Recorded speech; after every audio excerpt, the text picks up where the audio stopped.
You're holding your phone. You weren't looking for anything. No notification pulled you in. Your thumb just reached for it. You're 3 screens deep before you realize you don't even know what you're looking for. That impulse, the one without a trigger, has been studied more intensively in the past decade than almost any other human behavior.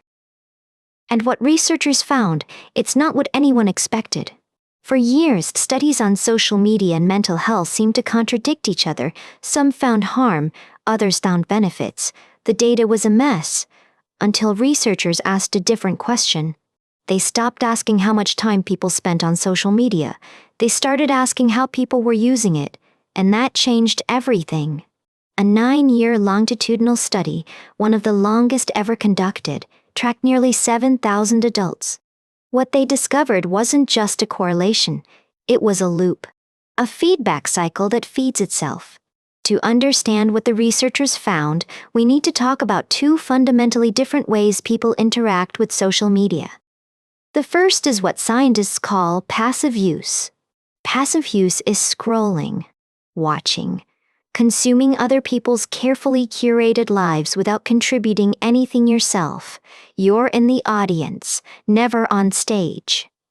The second is active use, commenting, messaging, starting conversations, sharing things with intention, not broadcasting into the void, but reaching out to specific people. The researchers hypothesized that passive use would be harmful and active use would be protective. It seemed intuitive. Connecting with people should feel different from watching them. But intuition, as psychology so often teaches us, can be wrong. The study, published in Personality and Social Psychology Bulletin, followed participants from 2015 to 2024. 9 years of data, annual surveys, nearly 7,000 Dutch adults. What they found wasn't a simple cause and effect, it was bidirectional. Loneliness increased social media use, and social media use increased loneliness, a perfect, self-sustaining loop. The researchers called it the loneliness loop. Lonely people turn to social media to address their feelings, but the scrolling intensifies their isolation, so they scroll more. And here's where it gets interesting. Both passive and active social media use were linked to increased loneliness. Even engagement didn't protect people. Wait, that seems to contradict everything. If connecting actively doesn't help, what's the point? The answer requires understanding what online connection actually is and what it isn't. The EU Joint Research Centre published complementary findings in December 2024. They found that intensive passive use correlates with greater loneliness, but here's the nuance that matters. Instant messaging, direct, private conversations with specific people showed no significant association with loneliness. The distinction isn't active versus passive, it's public performance versus private connection. Think about that. Commenting on posts, leaving likes, publicly engaging, that's still performance. It's still curating how you appear. It's connection filtered through an audience. But sending a direct message to a friend? That's different. There's no audience, no likes to count, just 2 people talking, the way humans have always connected. The University of Manchester published similar findings in 2026. They explicitly distinguished between doomscrolling and meaningful digital connection. The behavior matters more than the platform. Their researchers found that social media can strengthen social connections when it's used to interact meaningfully. Simply scrolling through content without engaging is consistently linked to higher levels of loneliness. So why does passive scrolling make us feel more alone? The answer involves a psychological mechanism that's been around far longer than smartphones. It's called upward social comparison. A 2025 study in Frontiers in Psychology found that exposure to upward social comparisons on Facebook mediated the relationship between frequency of use and depressive symptoms. When you scroll through a feed of vacation photos, promotion announcements, and engagement rings, you're not seeing reality. You're seeing everyone else's highlight reel. Compared to their best moments, your ordinary Tuesday looks like failure. But here's what makes the loop so insidious. When you feel bad after scrolling, what do? You reach for your phone again, looking for something, Anything to feel less alone. A 2025 study found that individuals who reported more compulsive use of digital technology were lonelier on average, regardless of which specific platform they used. It's not Instagram specifically, or TikTok, or Twitter. It's the behavior pattern itself. The compulsive reaching, the mindless consumption, the substitution of watching for participating. The scale of this problem is staggering. Over 40% of adults aged 45 and older now report feeling lonely, up from 35% in prior years. That's nearly half of middle-aged and older adults feeling isolated. In an era when we've never been more connected, the paradox would be funny if it weren't so devastating. But there's hope in the research, too.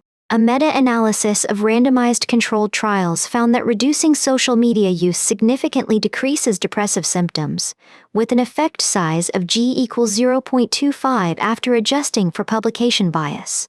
That's a meaningful effect, not huge, but consistent across multiple studies. The evidence is clear: less passive scrolling leads to better mental health outcomes. The question is how to actually do it. Because knowing something is bad for you has never been enough to make people stop. Ask anyone who's ever tried to quit smoking, or eating sugar, or checking their phone. The researchers suggest starting with awareness. Track your scrolling versus engaging ratio. Notice when you're consuming passively versus connecting actively. Most people have no idea how they actually use their phone.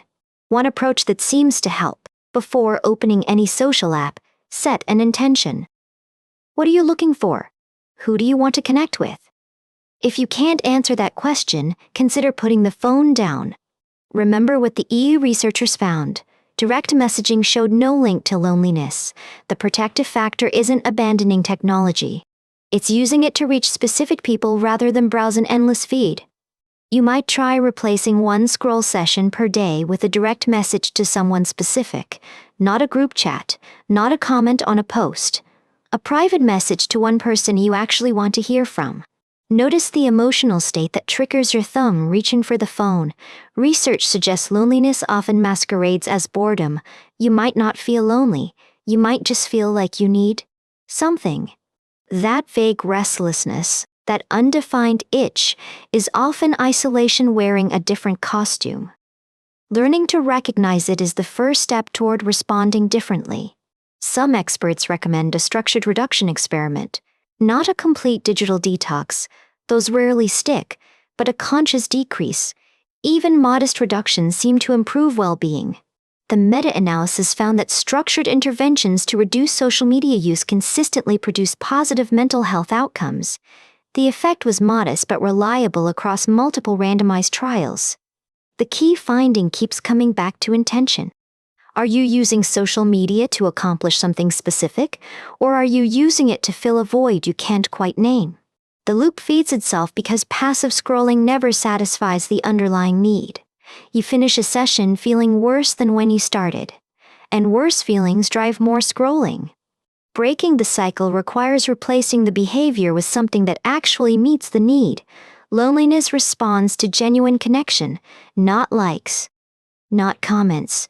Real conversations with real people. It sounds almost too simple, old-fashioned even, but the research keeps pointing to the same conclusion. Technology can facilitate connection. It can't replace it. The 9-year study's most important finding may be the bidirectional nature of the effect. It's not just that lonely people scroll more, it's that scrolling creates more loneliness. Both arrows point in destructive directions. This means the loop can be broken at either point. Reduce the scrolling and loneliness decreases. Address the loneliness directly and the compulsion to scroll diminishes. The question becomes which intervention feels more possible for you. Can you scroll less? Or can you connect more? Both work. Pick the one you'll actually do. If you're someone who finds that kind of thing interesting, the psychology of why we do what we do, hit subscribe. We explore questions like this every week. But back to the research. Because there's one more finding worth sitting with. The researchers noted that the loop may be especially hard to break because it feels like a solution. When you're lonely, scrolling feels like connection. It looks like other people. It sounds like other people. Your brain interprets it as social engagement. But it's a mirage. The researchers explicitly warned that social media can feel like it's addressing loneliness while actually intensifying it. The subjective experience and the objective effect diverge completely. This is what makes the loneliness loop so difficult to escape. The very behavior that worsens the problem feels like it should help. Every instinct says keeps growing. The researchers suggest that awareness itself may be protective. Simply knowing that the scroll won't satisfy the loneliness, really internalizing that fact, might help interrupt the automatic reach for the phone. It's not willpower, it's information. When you understand that the behavior makes things worse, not just intellectually but viscerally, the compulsion loses some of its power.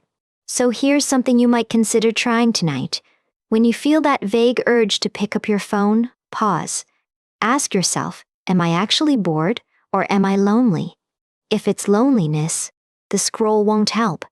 What might help is texting one specific person, or calling someone, or making plans to see a friend this week. Actual connection. The research doesn't say social media is evil. It doesn't say you should delete all your apps.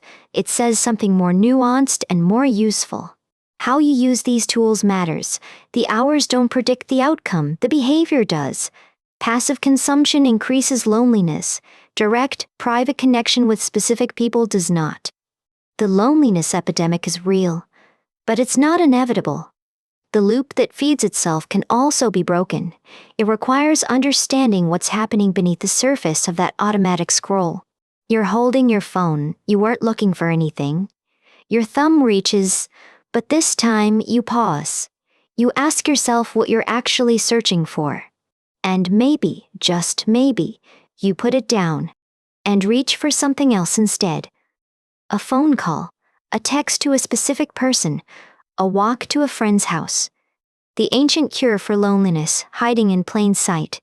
The scroll that feeds itself only has power when you don't see the loop. Now you do. What you do with that knowledge, that's up to you.